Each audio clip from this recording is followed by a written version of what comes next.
I think she always nursed a small mad hope.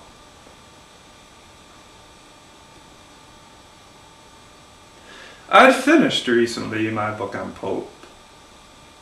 Jane Dean, my typist, offered her one day to meet Pete Dean, a cousin. Jane's fiancé would then take all of them in his new car a score of miles to a Hawaiian bar. The boy was picked up at 8:15 and knew why. Sleep glazed their eyes.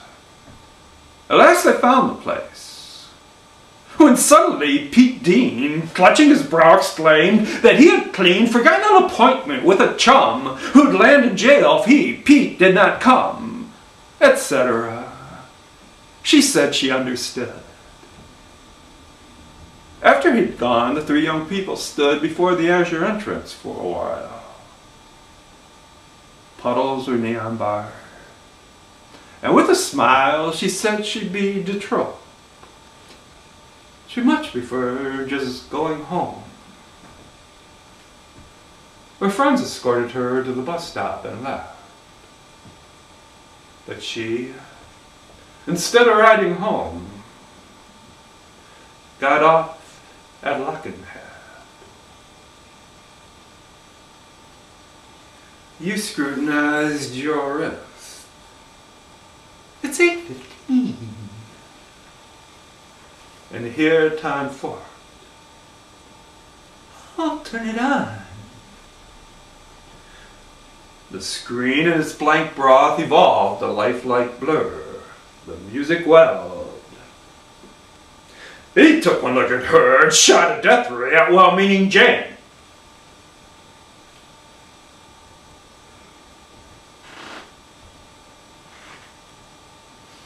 A male hand traced from Florida to Maine the curving arrows of Aeolian wars.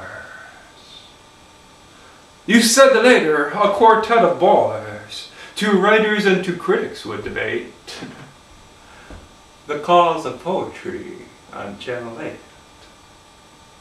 A nymph pirouetting under white rotating petals in a vernal rite to kneel before an altar in a wood where various articles of toilets stood. I went upstairs and read a galley proof and heard the wind roll marbles on the roof. See the blind beggar dance, the cripple sing, as unmistakably the vulgar ring of its preposterousy. Then came your call, my tender mockingbird, up from the hall. I was in time to overhear a brief fame and have a cup of tea with you. My name was mentioned twice, as usual just behind one oozy footstep. Frost. Sure you don't mind. Now catch the next time plane, because you know, if I don't come by midnight with the dough.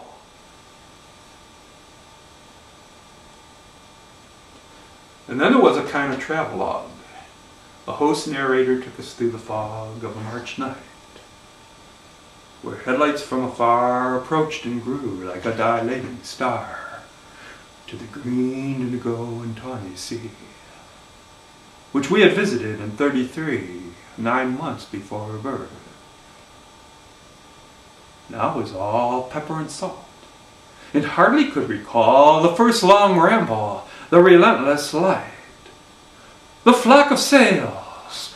One blue among the white clashed queerly with the sea, and 2 were red. The man in the old blazer, crumbling bread. The crowding gulls insufferably loud, and 1 dark pigeon waddling in the crowd. Was that the phone? You listened at the door, nothing. Picked up the program from the floor.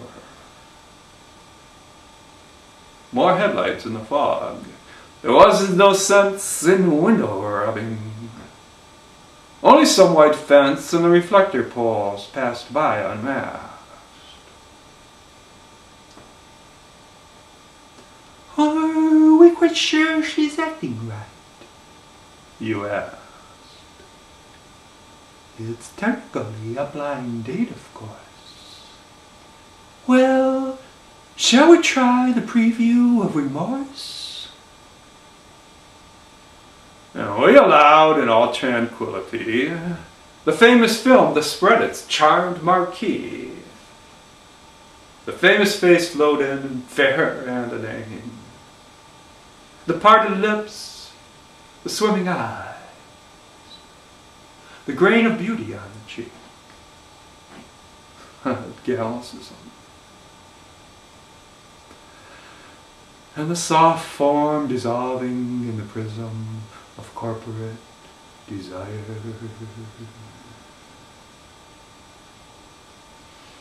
I think, she said, we love here. It's only Luckenhead. Yes, that's okay.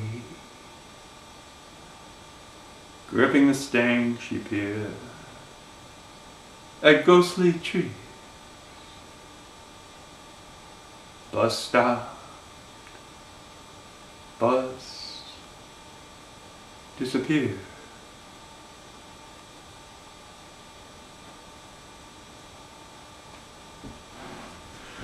Thunder above the jungle. No, not that. Pat Pink, our guest. Anti-atomic chat. 11 struck, you sighed. Well, I'm afraid there's nothing else of interest. You played network roulette. The dial turned and tweaked. Commercials were beheaded, faces flacked. An open-mouthed mid-song was struck out. An imbecile with sideburns was about to use his gun, but you were much too quick. A jovial Negro raised his trumpet. Tweak! Your ruby ring made life and laid the law. Oh, switch it off! And as life snapped, we saw a pinhead light dwindle and die in black infinity.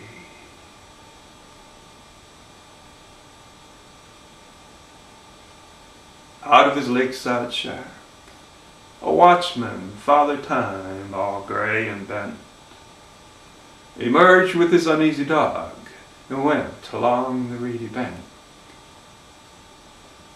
It came to lay.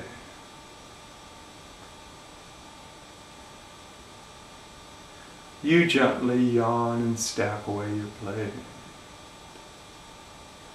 We heard the wind, we heard it rush and throw twigs at the window pane. Phone ringing, no. I helped you with the dishes. The tall clock kept on demolishing young Rit, all the rest. Midnight, you said. What's midnight to the young? When suddenly a festive blaze was flung across 5 cedar trunks, snow patches showed. And a patrol car on a bumpy road came to a crunching stop. Retake. Retake.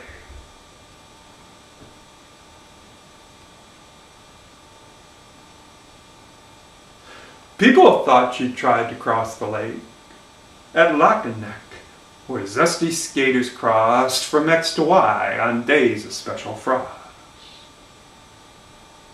Others suppose she might have lost her way by turning left from Bridge Road. And some say she took her poor young life. No, you know. It was a night of thaw, a night of blow, with great excitement in the air. Black Spring stood just around the corner, shivering in the wet starlight and on the wet ground. The lake lay in the mist, its ice half drowned. A blurry shape stepped off the reedy bank into a crackling, gulping swamp.